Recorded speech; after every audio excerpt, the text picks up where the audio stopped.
네, 오늘 건강관리는 You are what you eat. 네, 그것이 좀 안 좋게 말한다고 하면 돼지같이 먹으면 돼지같이 되는 거고 사슴같이 먹으면 사슴같이 된다는 거죠. 또 좋게 의학적으로 말한다고 하면 우리가 무엇을 먹느냐가 우리의 건강을 만들어준다는 뜻입니다. 네, 저희가 젊었을 때는 무엇을 먹어도 큰 문제가 없는데 이것이 오랜 기간 동안 안 좋은 음식을 계속 먹고 또 먹고 하면 우리 인체에 그것이 쌓이고 끝에 가서는 병이 생기는 거죠. 이래서 우리가 성인병이라고 합니다. 미국에서는 이 식생활 바꾸기가 얼마나 어렵냐고 하면 종교를 바꾸는 것보다 어렵다고 하죠. 거기에 가장 큰 이유는 우리 삶이 바쁘고 또 패턴이 있기 때문에 가장 빠르고 편리한 음식을 찾게 되고 또 많은 음식들이 우리 뇌를 자극해서 하나의 의존증을 만들고 어느 때는 거의 중독 수준까지 가죠. 해서 큰 깨달음이 없으면 식생활을 바꾸기가 상당히 힘들고요. 저한테도 큰 깨달음이 있었습니다. 거기에 대해서 오늘 좀 나누겠습니다. 네, 감사하게도 저희 결혼 초기에 아이들을 갖고 나서는 저희 집사람이 음식에 대해서 생각이 완전히 바뀌었고 정말 건강한 음식만 먹기 위해서 상당히 노력을 했습니다. 실제 보면 저희 친구들 중에서 20대의 몸매를 아직도 유지하고 있는 부부는 저희밖에 없죠. 여기에는 제 아내의 큰 공이 있습니다. 하지만 한 1년 반 전에 또 큰 변화가 있었죠. 제 아내가 코비드 예방 주사를 3차 맞고 나서 알 수 없는 피부병이 여기저기 생기기 시작했고 상당히 오래 갔어요. 실제 제 딸이 있는 대학병원에 가서도 진단받고 치료를 해봤는데 증상 치료만 가능했고 원인을 모른다고 했습니다. 이때 당연히 제 아내는 상당히 힘들어했고요. 왜냐면 얼굴에도 나고 몸 여기저기 났기 때문에 어디 나가다니기도 싫어했죠. 또 이것을 고치기 위해서 상당히 많은 연구를 하고 또 많이 찾아봤는데 생각보다 코비드 예방주사를 맞고 피부병이 생긴 사람들이 상당히 많아서 이것을 부작용 중에 하나로 넣어야 되지 않냐 할 정도로 큰 문제가 되고 있었습니다. 이때 제 아내는 찾다 결론 내린 것은 몸을 디톡스하는 방법밖에 없다고 했죠. 해서 독성을 다 빼기 위해서는 가장 중요한 것은 먹는 음식이었습니다. 또 실제 저도 거의 이제 60이 되다 보니까 여기저기 노화 증상들이 좀 있었죠. 해서 제 아내는 디톡스하면 저도 그런 노화 증상이 없어질 거다. 뭐 예를 든다면 관절통이라든지 아니면 그 전에 비해서 에너지가 좀 딸리고 하루 잘 놀고 나면 피곤이 회복하는데 한 2, 3일 걸리는 거죠.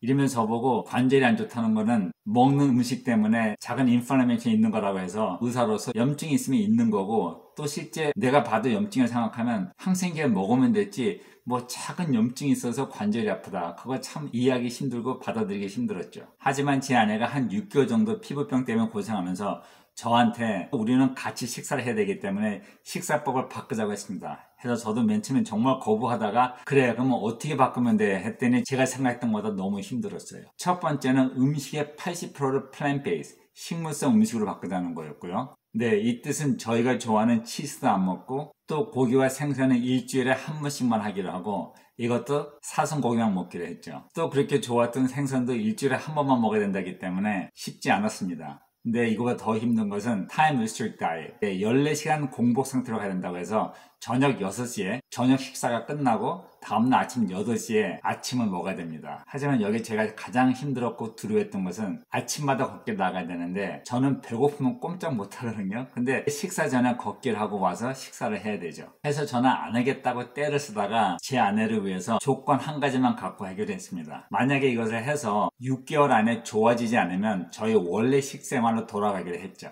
네, 또 그전에 제 영상을 보신 분들은 아시겠지만 저희는 하루에 3끼를 먹고 또 점심과 저녁 사이에 아내가 만든 아주 맛있는 간식과 커피나 티를 한잔 하는 거죠. 그것도 다 끊어야 됩니다. 네, 거기에 가장 큰 이유는 모든 가공 음식을 다 없애기로 했죠. 이것은 흰 밀가루라든지 설탕이라든지 꿀이라든지 그 외 프로세스 푸드는 다 끊었습니다. 해서 모든 음식은 저희가 기초서부터 만들었기 때문에 거의 하루 종일 부엌에서 밥 3끼 먹기 위해서 열심히 일을 했죠. 또 한 가지 아셔야 되는 것은 이 프라이팬의 non-stick surface, 테플론이죠. 이 음식을 했었을 때 프라이팬에 붙지 않게 하는 코팅을 말하는 거죠. 이것은 절대 쓰면 안 됩니다. 지금 미국에서도 법적인 문제가 생기고 있고요.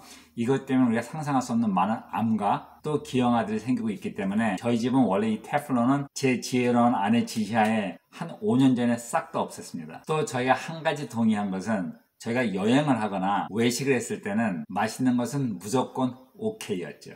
오예. 네, 상당히 웃겼던 것은 한 3개월 정도 했을 때 제 인체의 변화를 느꼈습니다. 하지만 제 아내한테 말을 안 했죠. 거기에 가장 큰 이유는 그 전 식생활로 돌아가고 싶었는데 제 아내가 한 6개월을 해도 실제 피부병은 좋아지는 게 없었고 그래서 제가 말해줬던 것은 만약에 코비드 예방주사 때문에 그렇다고 하면은 우리 인체에서 이것이 다 빠져나갈 때까지 기다려야 되기 때문에 적어도 한 8개월에서 1년 걸릴 거라 얘기했고 최근에 와서 많이 좋아졌습니다. 어쨌든 한 6개월쯤 됐을 때 제 아내가 큰 변화가 없다고 했을 때 정말 제 마음 같아서는 고봐 변화가 없으니까 그전으로 돌아가자 하고 싶었는데 문제는 제 인체의 변화가 그전 음식보다 더 중요했습니다. 해서 제 아내한테 말을 해줬고 네 여기서 간단히 저희 식생활을 좀 설명해 드린다고 하면 아침부터 샐러드나 케일이나 양배추 샐러드를 시작하죠. 또 여기는 몸에 좋은 가른 플렉시, 호박씨, 네 또 호박씨까지요. 마카 파우더, 작은 과일과 아보카도. 이걸 먹은 후에는 제 아내가 직접 구운 사워도 브레드와 커피를 마시죠. 네, 점심과 저녁은 제가 그전에 음식이라 생각 안 했던 것들을 먹기 시작했습니다. 이런 샐러드뿐만 아니라 고구마, 빛, 가지, 또 그 외에도 많은 식물 음식들이 있었고요. 실제 요리에 필요한 치즈도 식물성 치즈로 바꿨죠. 생각보다 놀랍게 맛은 괜찮습니다. 네, 제가 느꼈던 저의 건강의 변화는 다음과 같습니다. 첫 번째 변화는 제가 평생 가지고 있었던 건데 선 엘러지. 여름에 짧은 소매나 짧은 바지를 입으면 햇빛에 노출된 모든 부위는 빨간 엘러지 반응이 있었고요. 상당히 간지럽고 괴로웠죠. 하지만 이것이 없어졌어요. 해서 올 여름에는 정말 오랜만에 짧은 소매와 짧은 바지에 바닷가에 가서 수영도 했죠. 두 번째는 발이 따뜻하거나 더우면은 발이 붓습니다. 해서 혈관이 안 보일 정도고요. 또 이것 자체도 상당히 힘들고 많은 분들이 이해 못하는데 모든 에너지가 이 발로 다 빠지는 것 같아서 좀 힘들어합니다. 해서 여름에는 항상 샌들을 신고 다니고 추운 겨울에도 잠잘 때 발은 꼭 이불 밖으로 내놓고 자죠. 또 집에서도 웬만하면 양말을 신지 않습니다. 그런데 이 증상이 없어졌어요. 그래서 올해 저희 드림랜드에서 더운 여름에 사격할 때 부츠 신고 했는데도 문제가 없었습니다. 두 번째는 아마 제 영상을 그전에 보신 분들 알겠지만 제가 식도 역류가 상당히 심했습니다. 그래서 아침마다 애플 사이더 비니걸, 사과 식초를 꼭 마시고 하루를 시작했죠. 그렇지 않으면 음식 먹다가 좀 올라오기도 하고 잠자다가 올라와서 깨기도 하고 상당히 힘들어했어요. 그런데 이것이 없어졌어요. 해서 요새는 애플 사이더 비니걸 안 먹고요. 또 일주일에 술을 한 번 정도 마시는데 그전 같으면 술을 마시고 오른쪽으로 누워 자면은 항상 잠자다가 역류되는 바람에 깼었는데 지금은 생각보다 좀 많이 마셔도 전혀 문제없이 잘 자고 있습니다. 또 제가 좋아하는 맥주와 위스키, 꼬냑 마셔도 괜찮습니다. 세 번째는 관절통이죠. 저가 오른쪽 무릎과 오른쪽 어깨가 상당히 안 좋았어요. 그래서 항상 생각할 때 저는 오른손잡이고 오른발을 많이 쓰기 때문에 이것이 퇴행성 관절염이라 생각하고 그냥 나이 먹어가면서 운동하는 방법을 많이 바꿨죠. 뭐 걷는 것도 걷다가 통증이 있으면 일단은 멈추고 어느 때는 며칠은 멈출 수 있고요. 또 웨이트 트레이닝, 근육 운동할 때도 이 벤치프레스나 팔굽히기를 하지 않았죠. 하지만 요새는 제 아내와 같이 아침 저녁으로 걸어도 무릎 통증 없고요. 또 오른쪽 어깨 통증이 없기 때문에 다시 팔굽히기도 합니다. 네 번째는 그전에 제가 배고프면 진짜 아무것도 못했어요. 뭐 거의 손이 떨릴 정도였고 당뇨병 환자도 아닌데 거의 떨고 있죠. 하지만 요새는 14시간 굶다 보니까 배고픈 건 별로 신경 안 쓰이고 손 떨리고 다리 떨리는 것도 없어졌습니다. 다섯 번째는 제가 느끼는 피로가 확 줄었고요. 또 회복도 상당히 빨라졌습니다. 그전에는 나가서 사격이나 사냥을 하고 오면 한 2, 3일 정도 좀 쉬었어야 되는데 지금은 하룻밤 자고 나면 다음날 아침에 다시 회복해서 할 일을 다 하죠. 네, 이런 변화를 끝까지 말을 안 해보고 좀 버텨보려고 했는데 6개월이 지냈을 때는 확실히 느꼈고요. 지금이 1년이 넘어서도 제가 원해서 이 식생활을 하고 있죠. 네, 그 다음에 저희가 가장 많이 먹는 것은 약이죠. 네, 제가 놀랬던 것은 작년에 제가 한국에 나갔을 때 주변 친구들이 모두 다 환자였습니다. 당뇨약이나 고지혈 약을 먹고 있었죠. 저는 이것을 보고 좀 이해 못했습니다. 제가 제 친구들한테 그렇게 심한 것도 아닌데 왜 이렇게 약을 먹냐 했더니 조금 믿기 힘든데 의사가 그냥 약 먹고 싶은 거 다 먹고 살라고 했다고 합니다. 네, 당연히 모든 의사 그러진 않겠죠. 하지만 아셔야 되는 것은 약을 먹기 시작하면 약의 도수는 자꾸 올라가게 돼 있고 끝에 가서는 이 약에 대한 또 부작용이 있죠. 그렇게 되면 그 부작용을 위해서 먹는 약이 또 생깁니다. 당연히 그 약에 대한 부작용은 또 있고요.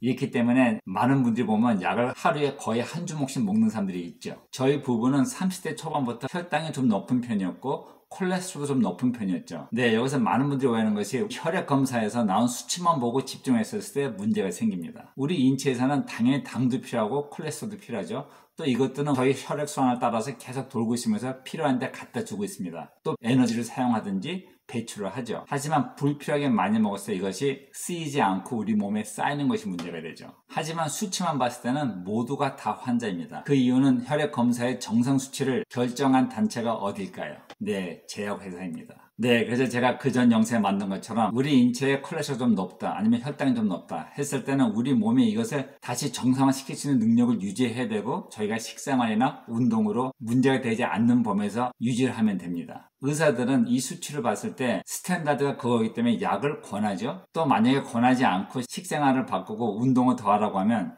솔직히 몇 명이 그걸 따라 합니까? 해서 의사들은 약을 처방을 하고 있고요. 또 제약회사가 만든 정상 수치를 벗어났는데도 의사가 만약에 처방을 안 했다가 더 큰 문제가 생기면 욕을 먹을 수 있죠. 하지만 제가 다시 말씀드리지만 혈당이나 콜레스테롤 또 다른 수치가 좀 약간 높다 하더라도 그것이 몸에 쌓이지 않고 문제가 되지 않게 다 배설되거나 사용하면은 그 수치에 너무나 집중할 필요는 없습니다. 저는 실제 30대 초반부터 당뇨약이나 고지혈약을 먹으라고 했었지만 한 번도 안 먹었고요. 지금 이 나이에도 그때 수치랑 똑같습니다. 근데 여기서 아셔야 되는 것은 이런 약을 먹었을 때 우리 몸에서 이것을 정상화시킬 수 있는 능력이 약이 대신해 주기 때문에 떨어집니다. 또 이것이 오래 가다 보면 우리 인체의 그런 기능은 자꾸자꾸 떨어지죠. 해서 당뇨약이나 혈압약이나 고지혈약을 먹기 시작하면 평생 환자가 되는 거고요. 먹으면 먹을수록 도수는 올라가고 당뇨 환자 같은 경우엔 나중에는 인슐린까지 맞게 되고 인슐린도 계속 올라가게 되죠.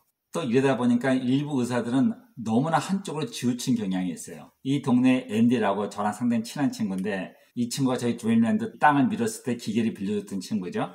상당히 날씬하고 운동을 상당히 좋아하고 그 전에 마라톤에서도 상을 많이 타신 분입니다. 6개월 전만 해도 콜레스테롤 치를 재면 170이었고 상당히 정상이었어요. 또 이분은 워낙 마르고 활동량이 많기 때문에 항상 빵이나 칼부 같은 것을 계속 먹고 있었다고 하죠. 하지만 새로 만난 의사가 키토 다이어트를 해라. 근데 칼부는 다 빼고 동물성 음식만 먹으라는 거죠. 뭐 우유, 버터, 헤비 위크림, 고기 해서 키토 다이어트를 지금 6개월 정도 해왔는데 이번에 피 검사했더니 혈당은 조금 떨어졌는데 콜레스테롤가 300 이상은 넘어갔다고 합니다. 해서 의사를 만나보고 왔더니 의사가 당연히 이제는 그러면 키토 다이어트 좀 줄이고 좀 정상적으로 먹을까 했어야 되는데 키토 다이어트는 계속 하되 콜레스테롤 약을 주겠다고 합니다. 그래서 이분이 깜짝 놀라고 저한테 연락이 와서 닥터박 생각에는 어떻게 생각하냐 해서 제가 절대 먹지 말라고 했죠. 정답은 먹는 콜레스테롤을 줄이는 거죠. 해서 제가 말한 것은 항상 음식은 적당하게 균형을 맞춰 먹어야 되는 거죠. 한쪽으로 치우치면은 당연히 부작용이 생깁니다. 해서 이분도 약 처방 받은 것을 아직 찾지 않았고요. 의사를 바꿔서 세컨 오피니언을 받겠다고 합니다. 근데 또 한 예는 저희 부부가 작년에 혈액 검사를 하고 심장 전문 의사를 만났죠. 첫 번째 만나신 분은 인디아 선생님이었는데 이분은 또 거꾸로 완전히 비건,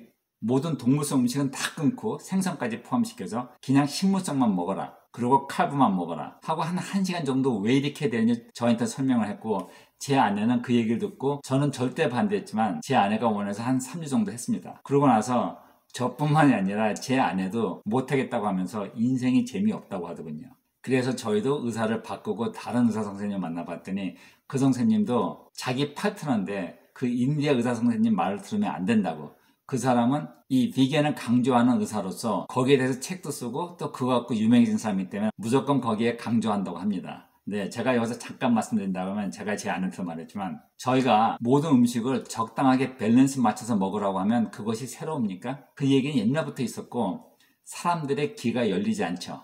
하지만 좀 액션하게 이건 절대 먹지 마, 이것만 먹어 하면 사람들의 귀가 트이게 되고 이건 뭐지 하고 듣게 되죠. 그래서 조금 유명해지지만 문제는 이것은 다 지나가는 겁니다. 한때 막 했다가 그 다음에 이것이 아니라고 하고 또 한때는 또 이거 다 했다가 또 이거가 아니다고 하고 하기 때문에 저희는 항상 모든 음식을 적당하게 균형을 맞추는 게 좋죠. 하지만 저희 소화기 시스템을 보면은 식물성 동물하고 좀 더 가깝기 때문에 식물성 중심으로 좀 더 먹는 것이 맞습니다. 또 한 가지는 이 동물성 음식이 사실은 큰 문제가 없는데 이 커머셜 밋이나 이 커머셜 프로덕트는 아무리 올게닉 고기를 사 먹고 뭐 좋은 걸 사 먹는다고 하더라도 정부에서 허용하는 양의 항생제라든지 또 방부제라든지 하다못해 동물들이 잘 자라게 호르몬이라든지 그 외에 또 사료에 들어가는 성분들이 상당히 많기 때문에 그 고기의 문제보다는 이런 성분들이 우리 인체에 문제를 일으키는 겁니다. 그래서 저희도 저희 아이들이 어렸을 때부터 고기는 사슴고기 중심으로 해왔던 이유도 그 이유가 가장 크죠. 네, 여기서 오해하시면 안 됩니다. 만약에 혈액 수치상 상당히 높았고 본인이 그것을 관리할 수 없다고 하면 당연히 약 처방을 받고 치료를 받아야 됩니다. 네, 저는 먹는 것은 바이타민 C와 프로바이오틱밖에 없고요.